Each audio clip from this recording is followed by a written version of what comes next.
ایک معاشرہ جاگ گیا ہے، اور جب ایک جاگا ہوا معاشرہ ہے وہی اپنے حقوق لیتا ہے، وہی پھر اسے وہی جمہوریت ہوتی ہے۔ جس جمہوریت کے اندر لوگ نکلتے نہیں ووٹ ڈالنے کے لیے، 15-20% ٹرن آؤٹ ہوتا ہے، وہ جمہوریت تو ہوتی نہیں ہے۔ اس کا مطلب کہ لوگوں کو فرق ہی نہیں پڑتا کون آئے کون جائے، یعنی لوگ ڈی پولیٹیسائز ہو جاتے ہیں۔ اب ہماری تاریخ کیا ہے؟ پچھلے 60 سالوں کے اندر آدھا وقت فوج نے حکومت کی ہے، آدھا وقت دو خاندانوں نے کیا، اور جب ملٹری ڈکٹیٹرشپ آتی تھی تو اس کی پہلی کوشش ہوتی تھی کہ لوگ ڈی پولیٹیسائز ہو جائیں، کہ پالیٹکس بہت بری چیز ہے، لوگ پالیٹکس سے ہٹ جائیں۔ اور وہ اس لیے چاہتے تھے کہ جب ایک لوگ ڈی پولیٹیسائز ہو جاتے ہیں تو اس کا مطلب یہ ہوتا ہے کہ ان کا یعنی ان کو فرق ہی نہیں پڑتا کہ ملک میں جو مرضی کیا جائے، یعنی کوئی نا انصافی ہو، کوئی حقوق ان کو فکر نہیں ہے، یا ان کا خیال ہے کہ کچھ ہو ہی نہیں سکتا، تو وہ چپ کر کے گھروں میں بیٹھ جاتے ہیں، اور پھر ڈکٹیٹر پوری طرح حکومت کرتا ہے۔ اب یہ وہی فیز آ گیا کہ ایک آہستہ آہستہ ایوولوشن سے ہمارا ملک آگے بڑھنا شروع ہوا۔ ہم نے ایک بہت بڑی موومنٹ ہوئی جس کو کہتے ہیں لائرز موومنٹ۔ وکیل جب آزاد عدلیہ کے لیے نکلے، میں جیل میں گیا، ہم نے سب نے شرکت کی۔ وہ پہلی دفعہ پڑھے لکھے طبقے نے شرکت کی کہ جب تک عدلیہ آزاد نہیں ہوگی ہمارے حقوق کی حفاظت نہیں ہوگی، اور آزاد عدلیہ جمہوریت کی حفاظت کرتی ہے۔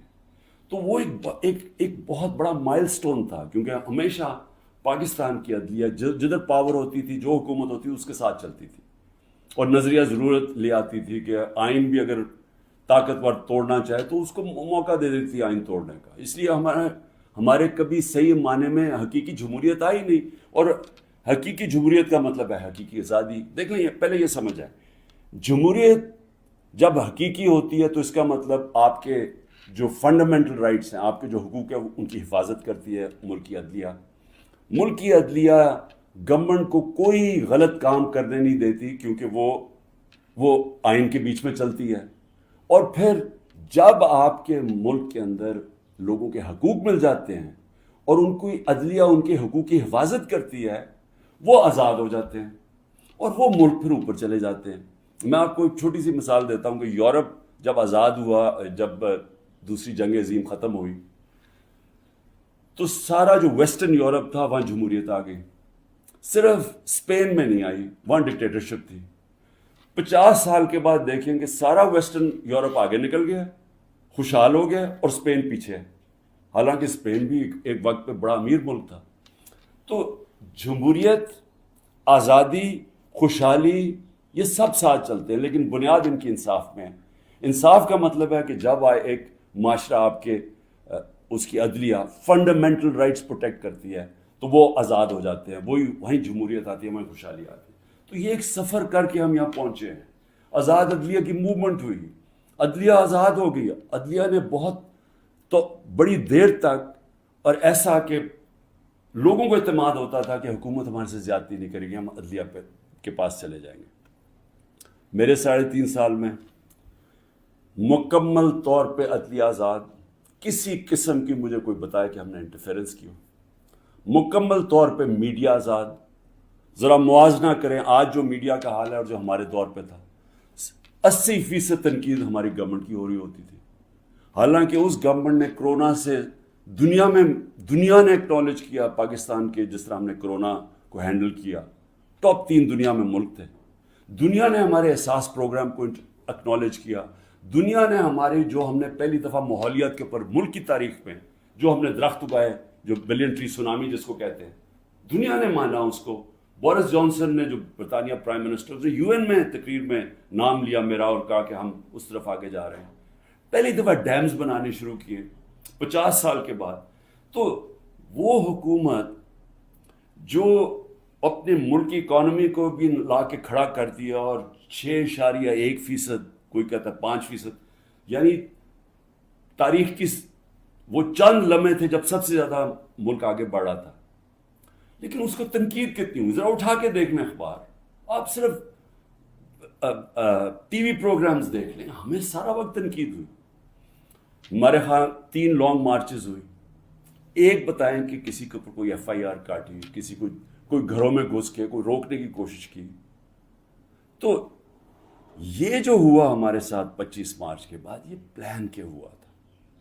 یہ ہماری جمہوریت کو جو جتنا نقصان اب پہنچا ہے، میں جنرل مشرف کی ڈکٹیٹرشپ مجھے یاد ہے، اس طرح کے حالات نہیں تھے وہاں.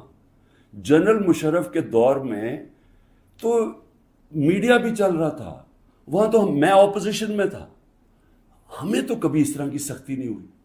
تو یہ تو اب وہ جنرل ضیاء کے دور پہ پہنچ گئے ہیں. تو مجھے تو نہیں پتا کہ جنرل ضیاء کے دور میں کس طرح اپوزیشن کو کیا. ہم نے سنا ہے کہ پیپلز پارٹی کے اوپر بڑی سختی تھی، لیکن جو اب ہو رہا ہے یہ تو ہماری ساری جمہوریت کی نگیشن ہو گئی ہے.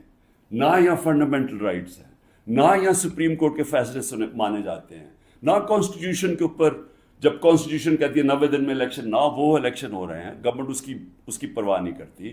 عدالتیں بیل دیتی ہیں، پکڑ کے دوسرے کیس میں اندر ڈال دیتے ہیں. عدالتیں کہتی ہیں ہمیں عمران ریاض کو یہاں لے کے آؤ یا کسی اور کو لے کے آؤ، اس کی پرواہ نہیں کی جاتی. یعنی میڈیا کا جو منہ بند کیا ہوا ہے، جس طرح کے حالات آ جائیں، ٹیلی فون کیے جاتے ہیں، دھمکیاں دی جاتی ہیں. ہمارے جو لوگوں کو اب یہ توڑ رہے ہیں اور جو کہتے ہیں کہ جی میں تحریک انصاف چھوڑا ہوں، میں فوج سے بڑا پیار کرتا ہوں، ذرا ان سے ذرا چپ کر کے بیٹھ کے پوچھیں کہ ان سے کیا کیا ہے. ان کی دھمکیاں دی گئی ہیں کہ تمہاری فیملیز کو نہیں ہم چھوڑیں گے، تمہارے بزنسز ختم کر دیں گے. یہ کب ہوا تھا پاکستان کی تاریخ میں؟ ان کے رشتہ داروں کو پکڑ لیتے ہیں، جو باہر بیٹھے ہوئے پاکستانی، وہ اگر ٹویٹ کر دیں ان کے رشتہ داروں کو پکڑ لیتے ہیں یہاں پاکستان میں، جن کا کوئی تعلق ہی کسی سے نہیں ہے. یعنی جس طرح کی چیزیں اب ہو رہی ہیں، اس کا تو کوئی تصور بھی نہیں کوئی کر سکتا تھا ہوگا.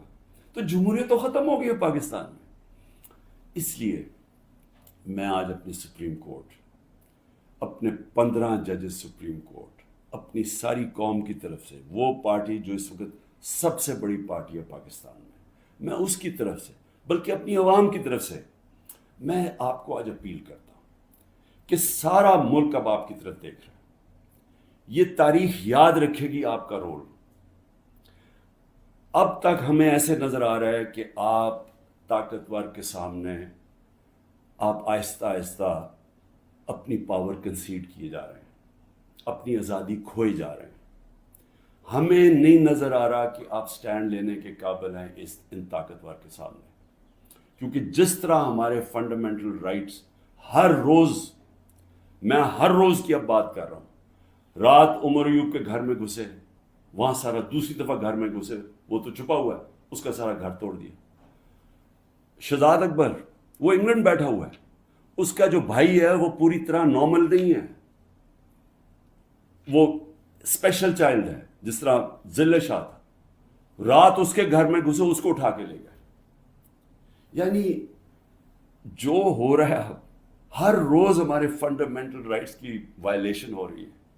اور پھر کوئی اس وقت ہمیں نظر نہیں آ رہا کہ ہمارے کو حفاظت کرنے کے لیے ایک ایسی عدلیہ ہے جو ہمارے رائٹس کو پروٹیکٹ کرے گی. تو میں اس لیے آپ سے اپیل کر رہا ہوں کہ یہ بڑی مشکل سے ہم جمہوریت کا سفر طے کر کے یہاں پہنچے. اس وقت آپ کو سٹینڈ لینا پڑے گا، نہیں تو تاریخ یہ یاد رکھے گی کہ جب قوم کو ضرورت تھی کہ ایک فیشسٹ گورنمنٹ جو بالکل جمہوریت کو رول بیک کر رہی ہے، وہ جب یہ کر رہی تھی تو پاکستان کے سپریم کورٹ نے جمہوریت اور اپنی جو ڈیوٹی تھی، ان کی جو ذمہ داری تھی کہ پاکستان کی جمہوریت پاکستان کی عوام کے ساتھ کھڑے ہوں، انہوں نے اپنا وہ ذمہ داری پوری نہیں کری. اس لیے میں بڑے رسپیکٹفلی آپ سے آج اپیل کر رہا ہوں کہ سب سے پہلے تو ایک کام کریں کہ ہماری جو عورتیں جیلوں میں ہیں، جنہوں نے صرف اپنا رائٹ تھا، ان کا حق ہے، آئین ان کو حق دیتا ہے پرامن احتجاج کرنے کا، جدھر بھی کر سکتی ہیں.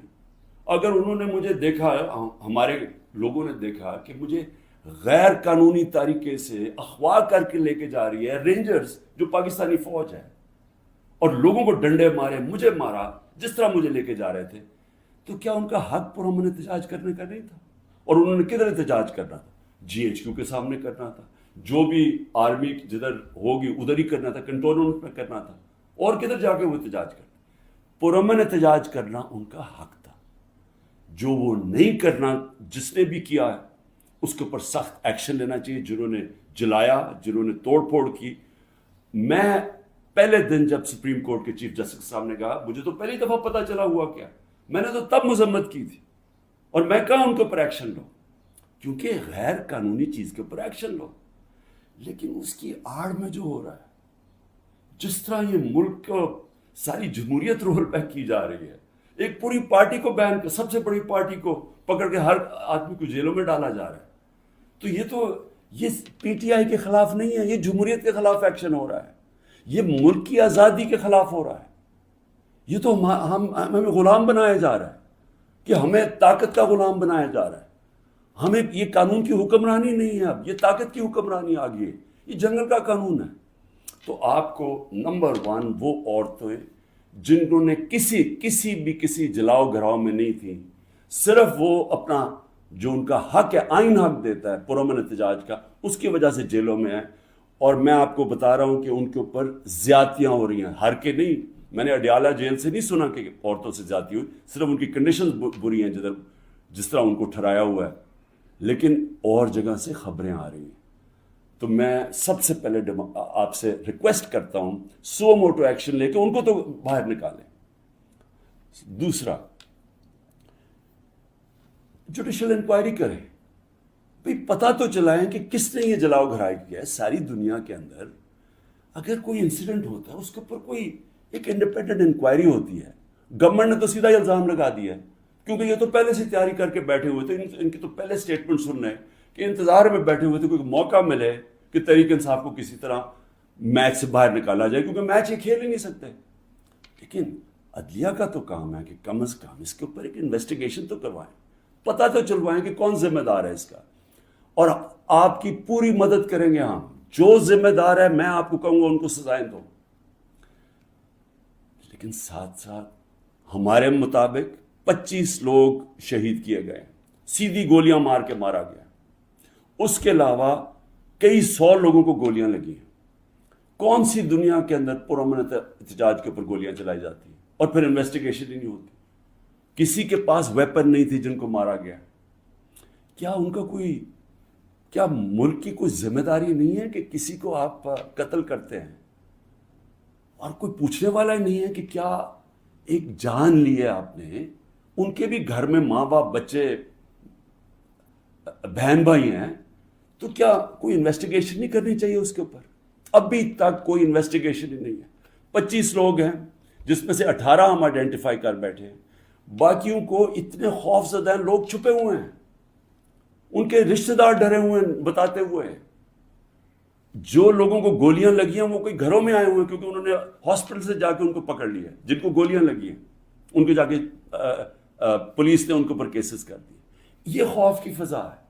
تو کم از کم ایک جوڈیشل انکوائری میں دونوں چیزیں ہوں.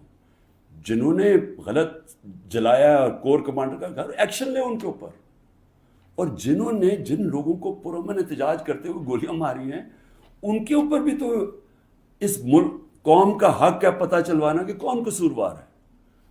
اور پھر تیسری چیز, جب ایک ملک کے اندر عدلیہ کے فیصلے نہیں مانے جاتے اور ججز وہاں بیٹھ کے رو پڑتے ہیں کہ ہم کیا کریں, ہم آپ کو بیل دیں گے, وہاں سے پھر پکڑ لیں گے, تو آپ بہتر یہ ہے کہ آپ پریس کانفرنس ہی کر دیں اور کہیں جی میں تحریک انصاف کا حصہ نہیں ہوں. تو یہ جو تماشا ہو رہا ہے یہ تو سب سے زیادہ ہماری عدلیہ کے اوپر اب ساری قوم دیکھ رہی ہے کہ ایک آدمی کے اوپر سارے کچھ, وہ دہشت گرد بھی ہے, وہ سب کچھ ہے, لیکن ایک چیز وہ کہہ دے کہ جی میں آج تحریک انصاف چھوڑ رہا ہوں تو وہ سارا کچھ معاف ہو جاتا ہے. تو یہ کون سا قانون ہے؟ یہ تو جنگل کا قانون بن گیا. اس لیے میری ریکویسٹ یہ ہے کہ جو آئی جیز, جو پولیس والے حکم نہیں مان رہے عدلیہ کا, جس طرح عمران ریاض کو وہ کہہ رہے ہیں پروڈیوس کرو, وہ نہیں دے رہے, تو ان کے اوپر تو کنٹیمپٹ لگائیں تاکہ ہمیں پتہ تو چلے کہ کوئی اس ملک کے اندر قانون ہے. اگر قانون پہ نہیں چلیں گے تو کیا طاقتور کو کوئی سزا نہیں ملے گی, کیونکہ وہ اس وقت گورنمنٹ ہے, اس کے اوپر بھی لگایا جائے. اور جو ہمارے 23,000 لوگوں کی انہوں نے لسٹ بنائی ہے ہمارے کارکنوں کی, 23,000 کی, جس میں ہمارے خیال کے مطابق 10,000 سے زیادہ جیلوں میں, تو ان کے اوپر یہ پولیٹیکل ورکرز ہیں, کئیوں کے اوپر تشدد ہو رہا ہے. ان کو تو ان کے اوپر جو بھی ہے، اگر ان میں سے کوئی گلٹی ہیں یا انوالوڈ ہیں تو ان کو جیل میں رکھے، باقیوں کو تو چھوڑیں، کیونکہ زیادہ تر لوگوں کو تو وہ تھے ہی نہیں وہاں. یعنی 3-4 جگہوں کے اوپر جدھر آگے لگی ہیں، جدھر آپ کو پتہ ہے کون لوگ ہیں ادھر، ان کے اندر جو انوالوڈ ہیں. لیکن جو سارے کارکن پاکستان سے پکڑ کے جیلوں میں ڈال رہے ہیں، تو میری ریکویسٹ ہے، یہ تو پالیٹکس ختم کر رہے ہیں، یہ تو پلان ڈیموکریسی کو وائنڈ اپ کرنا ہے. تو اس لیے میں آپ سے آج ریکویسٹ کروں گا اپنی سپریم کورٹ، سپیریئر جوڈیشری سے، کہ دیکھیں یہ صرف یہ نہیں ہے کہ تحریک انصاف کے اوپر ایکشن لیا جا رہا ہے، یہ ساری ہماری جمہوریت کو تباہ کیا جا رہا ہے. اور یہ بڑی مشکل سے ڈکٹیٹرشپ سے نکل کے پھر آتی تھی، پھر واپس ڈکٹیٹرشپ، بڑی مشکل سے ایوولوشن یہاں ہوئی ہے. اور جو عدلیہ کے لیے جو قوم کھڑی ہوئی تھی، اور جو لائرز وہاں بھی قربانیاں دی تھی، وہاں بھی جیل میں گئے تھے. تو وہ اب اگر ادھر آ کے واپس ہم نے چلے جانا ہے وہ سیاہ دور کے اندر، یہ جو دور مشرف سے بھی برا دور ہے، تو اس کا مطلب کہ ساری جو قوم کی کوششیں اپنی جمہوریت اور آزادی کی طرف سفر تھا اور رول آف لا کی، وہ تو سارا رول بیک ہو رہا ہے. اس لیے آپ کی طرف ہم سب دیکھ رہے ہیں. آخر میں گورنمنٹ کو ایک پیغام دینا چاہتا ہوں کہ دیکھیں، اپنے آپ کو ٹائم دے دیں. آپ نے 2 ہفتے لینے ہیں، 3 ہفتے لینے ہیں، جتنے لوگ توڑنے ہیں آپ اس ٹائم میں توڑ لیں. اور جس ریٹ پہ جا رہے ہیں، کافی لوگ آپ نے توڑ لیے ہیں اور کافی اور بھی ٹوٹ جائیں گے جو کہیں گے کہ جی ہم اپنی فوج کے ساتھ کھڑے ہیں اور ہم آج تحریک انصاف کو چھوڑنا، بڑا ظلم ہوا 9 مئی کو. وہ تو ہم ساری کہہ رہے ہیں کہ 9 مئی کو جو بھی توڑ پھوڑ ہوئی، ہم سب اس کی مذمت کر رہے ہیں، ہم بھی سارے اپنی فوج کے ساتھ کھڑے ہیں، وہ تو ہم سب بھی کہہ رہے ہیں. لیکن تحریک انصاف کو ہم چھوڑ رہے ہیں. تو جتنوں کو بھی چھڑوانا ہے، میری آپ سے ریکویسٹ یہ ہے کہ ٹائم فریم دے دیں، کیونکہ ملک تباہی کی طرف جا رہا ہے، اکانومی نیچے جا رہی ہے. اس وقت پاکستان رہنے کے قابل نہیں ہے عام لوگوں کے لیے، تنخواہ دار طبقے کے لیے. تو اپنے آپ کو ٹائم فریم دے دیں، 2 ہفتے 3 ہفتے، اس کے بعد پھر الیکشن اناؤنس کر دیں. جب آپ سمجھیں کہ آپ نے تحریک انصاف سے اتنے لوگ توڑ دیے ہیں کہ اب وہ الیکشن لڑنے کے قابل نہیں ہے، پھر الیکشن اناؤنس کر دیں. ملک کو تو نکالیں اس دلدل سے، پھر دیکھ لیں کہ پاکستانی عوام کیا فیصلہ کرتی ہے. لیکن فیصلہ کر لیں، ٹائم نہ اس وقت. میں کوئی اپنی پاور کے لیے یہ نہیں کہہ رہا، میں اپنے ملک کی اب بات کر رہا ہوں. صرف عمران خان کو باہر رکھنے کے لیے اس ملک کو تباہ نہ کریں. اس ملک میں صرف جن لوگوں کا جینا مرنا یہاں ہے، وہ اس وقت ان کے لیے مشکل ہو گیا ہے رہنا. جو چھوڑ کے جا سکتے ہیں، 9 لاکھ سے اوپر لوگ چھوڑ کے جا رہے ہیں ملک. اور جن لوگوں کے اس وقت اقتدار میں بیٹھے ہوئے ہیں اور جن کے ساتھ اسٹیبلشمنٹ ہے، ان کو تو فرق ہی نہیں پڑتا، کیونکہ ان کے پیسے باہر پڑے ہوئے ہیں، ڈالر میں پیسے ہیں، روپیہ گرتا جائے ان کو تو فرق ہی نہیں پڑنا. لیکن اس قوم کو فرق پڑ رہا ہے. اس لیے جلدی فیصلہ کریں. 4 ہفتے کے بعد جتنے توڑنے ہیں توڑ لیں، پھر الیکشن کروا دیں. شکریہ.